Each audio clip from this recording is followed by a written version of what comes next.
Olá, essa é uma apresentação do método dos mínimos quadrados para a matéria de cálculo numérico do curso de Engenharia Mecânica do Instituto Federal de São Paulo, campus Itapetininga. O grupo é formado pelo Érico Tomás, pela Evelyn Ferreira e por mim, Guilherme Benini. Iremos abordar primeiramente uma breve introdução, segundo, como funciona o método, terceiro, iremos expor o código que programamos em Python e depois o método feito no Excel. Iniciando por uma introdução, o método dos mínimos quadrados ele consiste em, dada uma quantidade de pontos finita, que são discretos em x e em f de x, devemos determinar uma função g de x que melhor se aproxima de uma função polinomial, onde possa ser traçada uma reta ou uma curva em que haja o menor erro possível com relação a esses pontos. Não se sabe ao certo quando foi implementado esse método, mas sabe-se que ele foi amplamente utilizado no século XVII por grandes navegadores que usavam os corpos celestes para traçar as suas rotas com maior exatidão. E depois, no método 18, esse método ele foi aprimorado por Laplace e por Gauss, que introduziram alguns conceitos de probabilidade e distribuição normal, de forma que eles pudessem estimar a órbita de planetas com o menor erro possível. Dando continuidade ao funcionamento então do método, a princípio, tendo uma tabela descrita com pontos x1, f de x1, x2, f de x2, ou xm, f de xm, não importa quantos pontos há nessa tabela, o objetivo principal é determinar a reta g de x, que é, segundo a função de reta, é ax mais b, com o menor erro possível. Sendo que o conceito de erro ele é a menor distância entre qualquer um dos pontos com relação à reta principal. E esse erro ele é descrito em termos de f de xi menos a de xi menos b ao quadrado, dentro de uma somatória. Bom, então para minimizar esses erros, é necessário que nós façamos uma derivação parcial em termos de a e em termos de b. Então, fazendo primeiramente a derivada da função em termos de a, encontramos que a somatória de f de xi vezes xi é igual ao a, somatória de xi ao quadrado, menos b, somatória de xi, em termos de a. Já em termos de b, fazendo a derivação, encontramos que a somatória de f de xi é igual ao a, somatória de xi, menos n vezes b, sendo que esse n relaciona-se à quantidade de pontos que é utilizada em b. Bom, com os resultados obtidos então em termos de a e em termos de b pela derivação, nós montamos um sistema com o resultado de a e com o resultado da derivação em b. E, posteriormente, iremos isolar o termo b e iremos isolar também o termo a, utilizando qualquer uma das duas funções que são colocadas no sistema. Resolvi escolher a função que era menor, que era mais fácil.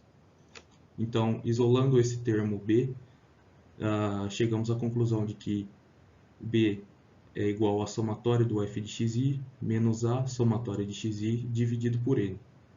E que o termo a é igual à somatória do f de xi menos o nb vezes b dividido pela somatória de xi. Bom, posteriormente, então, iremos fazer a substituição desses termos em uma das duas equações que foram colocadas no sistema. Então, iremos substituir primeiramente b e, com isso, iremos isolar o termo a. Colocamos, então, o termo b dentro de uma das funções do sistema e chegamos à conclusão de que o a é igual ao n vezes a somatória de xi menos a somatória de x vezes a somatória do f de xi, dividido por n, somatória de x ao quadrado, menos a somatória de x ao quadrado. Utilizando então o termo a, substituindo ele na mesma fórmula que foi utilizada em b, iremos isolar o termo b. Fazemos isso e temos que o resultado de b é igual à somatória de xi vezes a somatória de x, f de xi, menos a somatória de f de xi, vezes a somatória de x ao quadrado, tudo isso dividido pela somatória de x ao quadrado, menos n vezes a somatória de x ao quadrado. Bom, como já determinamos o termo a e o termo b, agora podemos substituir e reescrever a função g de x genericamente. Então, a nossa função g de x, nós fazemos a substituição do resultado do termo a e colocamos na fórmula, multiplicando pelo termo x, mais a substituição do termo b também. E agora, com essa equação genérica de g de x, nós podemos, para qualquer coluna da nossa tabela abaixo, utilizando qualquer um de seus dados, traçar e determinar uma equação de reta que melhor se relaciona com qualquer um dos pontos, seja ele xn, f de xn, qualquer um dos pontos contidos na tabela irá retornar uma curva que se relaciona da forma mais próxima possível com a realidade dos pontos. Sou o Eric Tomás e vou apresentar um pouco sobre o código Python para o método dos mínimos quadrados. Primeiramente, temos a biblioteca NumPy, que nada mais é que a biblioteca numérica do Python, e é ela que nos permite realizar todos os cálculos numéricos com o Python. Posteriormente, temos a função Array, que serve para a definição dos dados para os problemas que queremos calcular. No nosso caso, nossa função em x são os valores 1, 2, 3, 4 e 5, e em y são os valores 2, 3, 4, 5 e 6. Posteriormente temos os coeficientes angular e linear, que são os dados que estamos querendo para resolver e definir a nossa reta. Após os cálculos dos coeficientes, são atribuídos a eles os valores de variáveis, para que possamos, por fim, imprimir na tela os resultados que queremos, com a função print. Aqui vemos um exemplo de programação para, além de calcular os valores numéricos, para que seja apresentado um gráfico sobre a função que estamos querendo encontrar. Então vemos que a função NumPy foi importada, pois é a biblioteca numérica, e também temos a função matplotlib, que é a função que nos disponibiliza fazer a criação e visualização dos gráficos no Python. E aqui no final podemos ver que, além de conseguir plotar o gráfico na tela, temos algumas funções que podem nos ajudar a visualizar melhor o gráfico, que seria a função color, que nos ajudam a definir cores diferentes para cada dado e ter uma melhor visualização da tela do que queremos. Aqui vemos um gráfico já plotado na tela e podemos observar que os dados são os pontos azuis e a reta de ajustes, que é a reta que foi definida pelo método dos mínimos quadrados, está em vermelho, gerando assim uma melhor visualização do gráfico que queremos. Olá, pessoal! Nessa última parte da apresentação, eu trouxe um exemplo simples e prático de como você pode aplicar o método dos mínimos quadrados numa planilha eletrônica, que no caso eu estou usando o Excel. Então, aqui nessa tabela de dados, os dados já estão inseridos. Aqui, o x e o y já estão com os dados. Esse ΔXi e ΔYi são as incertezas de x e de y. Esse ΔI ao quadrado, ele é a incerteza total da combinação de x com y. Esse ΔI ao quadrado em uso, ele é o que realmente vai usar para fazer as demais contas. Então, ele vai ser muito útil na hora de fazer as iterações aqui nossos cálculos. Então, Para esse ΔI ao quadrado em uso, a gente vai tomar os dados de ΔY, a incerteza de ΔY, como os dados absolutos de ΔI ao quadrado em uso. Então, a gente vai tomar esses dados como a incerteza total. Colocando ao quadrado aqui, porque a gente vai utilizar o quadrado em todas as expressões. Então, vamos elevar aqui, seguindo os passos, né, que é ΔI ao quadrado, a gente vai utilizar os dados de ΔI ao quadrado. Beleza. Puxando aqui essa parte, já vai nos dar o resultado aqui, né? Esse sx ao quadrado, a gente vai pegar o xi e elevar ao quadrado e vamos dividir pela incerteza em uso. Então, como que vai ficar? Vai ser igual o xi ao quadrado dividido pela incerteza em uso, ok? Vamos puxar aqui para ele pegar os demais parâmetros aqui dessas linhas. Vamos aqui, então, fazer a soma desse parâmetro, que a gente vai utilizar depois. Vamos fazer a soma.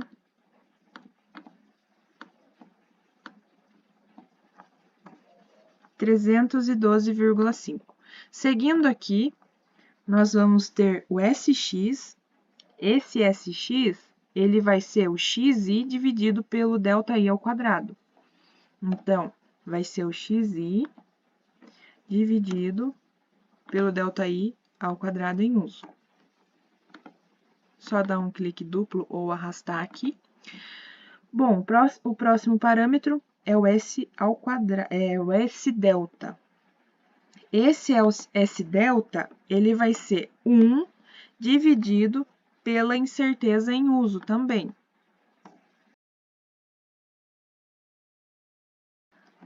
Esse SXY, ele é o XI vezes o YI dividido pela incerteza em uso novamente, que vai nos dar esse resultado aí. Já o SY, ele vai ser o quê? Ele vai ser o YI dividido pelo ΔI ao quadrado em uso de novo.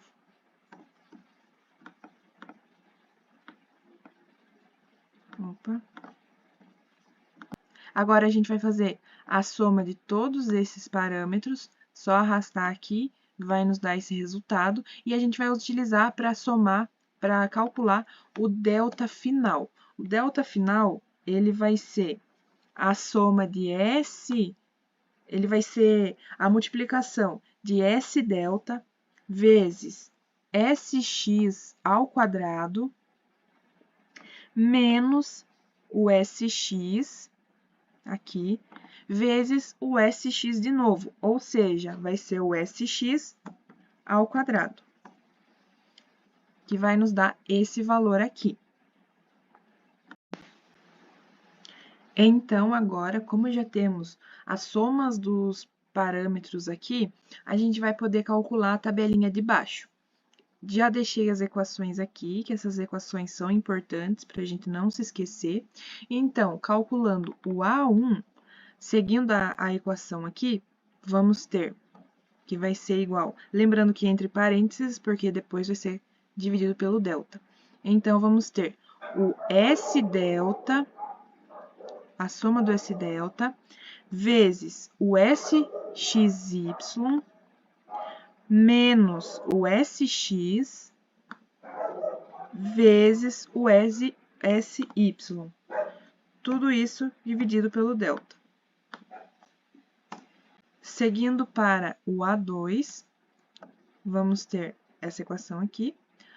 Teremos, então, o SX ao quadrado vezes SY menos o SX vezes o SXY, dividido pelo delta. Agora, vamos calcular aqui o delta A1 e o delta A2. Para o ΔA1, temos aqui essa expressão. Então, teremos a raiz do S∆, dividido pelo delta, 0,12. O ΔA2 será a raiz, novamente, do Sx ao quadrado, dividido pelo delta, 0,19. Então, para a gente calcular agora a incerteza ao quadrado, a gente vai utilizar SYi ao quadrado, mais A1 ao quadrado vezes o ΔXi ao quadrado. Ao quadrado. 0,087. Fazendo aqui o restante, tem esses resultados. E agora, pessoal, é que a gente vai realmente colocar na prática esse método dos mínimos quadrados. Porque, por enquanto, foi só os cálculos, mas é agora que a gente vai estar vendo aí as iterações. Então, o que a gente vai fazer? Vamos pegar a incerteza e a gente vai dar um Ctrl+C e vamos colar na incerteza em uso. Então, você dá um Ctrl+C, um Ctrl+V aqui, ele vai te dar esse resultado, que está falando aí que existe uma ou mais referências e tal. Você vai clicar em OK e ele vai fazer isso aí. O que está falando isso daqui? Isso daqui é um looping. Então, ele está querendo dizer basicamente que você não tinha o A1 e precisava do A1 para calcular a incerteza. Só que não tinha incerteza e precisava da incerteza para calcular o A1. Então, basicamente, precisa do A1 para calcular a incerteza e precisa da incerteza para calcular o A1. Então, ficou nisso daí, nesse looping aí. Então, o que a gente vai fazer agora? Vamos copiar. Dá um Ctrl+Z. Vamos copiar um Ctrl+C na incerteza. Agora a gente vai colar como somente números. Colando aí, percebam, mudou os resultados. Então, o que era 1,38, agora é 1,41. O que aqui na incerteza do A1 era 1,12, está agora 1,21. Então, agora, se a gente copiar novamente aqui e colar como especial, olha, já vai mudar novamente. Se você for aqui, copiar aqui, colar de novo, já vai mudar de novo. Só que percebam que conforme a gente vai fazendo esse copia e cola toda hora, os números aqui, eles não vão ter uma alteração, eles vão basicamente estagnar em um determinado número. Se você for uma pessoa bastante insistente aí nessa iteração, é coisa rápida, só que você tem que ficar copiando e colando. Então, olha, agora ele já basicamente estagnou o nosso resultado. Ó, ele não está mais mudando, entende? Então, esse foi um exemplo bem rápido, só para a gente ver mesmo na prática, aplicando esse método aí no Excel. Tá bom, pessoal? Então, eu agradeço a atenção, espero aí que essa apresentação contribua de alguma forma no conhecimento de todo mundo, tá bom? Então, obrigada pela atenção e até o próximo.